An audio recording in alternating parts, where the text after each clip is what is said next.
يا مساء الخير، يا مساء العافية عليكم. الله يسعد أوقاتكم بالخير وبالعافية حبايبي. اليوم رجعت لكم بطريقة عمل مربى التفاح.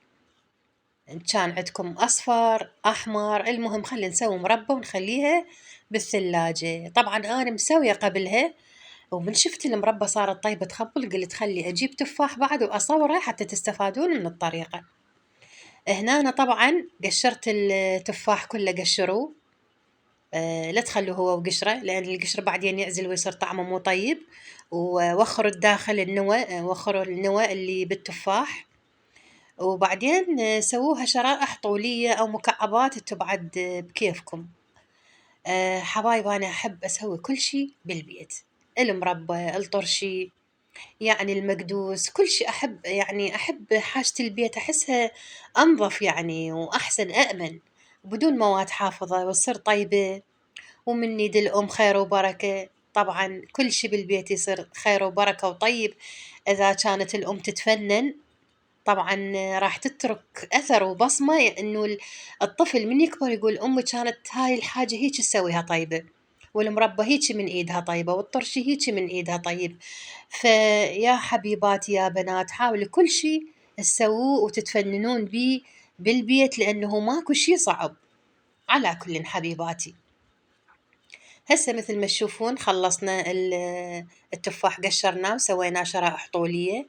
بعدين خليناه على النار وخليناه لقلاص مي واحد، وحبات الهيل وليمونة كاملة هي وقشرها. لا تخافون من الليمون، لأنه لا راح تصير مرة، نهائيا ما تصير مرة، بالعكس تطعم ما بين الحلو والحامض. فهنا هسه استوى طبعا التفاح. أنا راح أخلي تقريبا هي كيلو من تفاح، خليت يعني كيلو شكر أقل هيك، يعني تقريبا من الكيلو.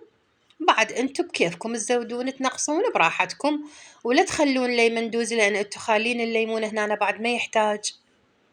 وبعد أن تهدرت المربى، وطبعا أنا ما خبطتها حتى ما تنمرد عندي شي في التفاح، ما ينمرد عندي. بمجرد ما استوت على كيف الشكل أحركها، وخليت عليها اللبجوز وأي مكسرات عندكم انتو خلوا، حتى لا غازوا عندكم تخلون، بس هي أطيب شي هذا اللبجوز. هنا أنا بعد تهدير ربع ساعة يا حبايبي صارت بهالمنظر هذا. شوفوا المنظر، وحدة يحكي وتخبل، وعاشت إيدي، وطريقة إن شاء الله تعجبكم. حبيت يعني أراويكم الفكرة إنه المربى بالمكسرات تصير طيبة، حتى شنو ما تصير ملل. وهنا عندكم هاي الشرائح الليمون، صار طعمها خرافي، خبل يعني بين الحلو والحامض. يا حبيباتي تفننوا بالأكل، وكل شي بالبيت خير وبركة. وأتمنى الطريقة عجبتكم، وألف عافية علينا يا حبايبي وعليكم، وانتظروني بالفيديوهات القادمة.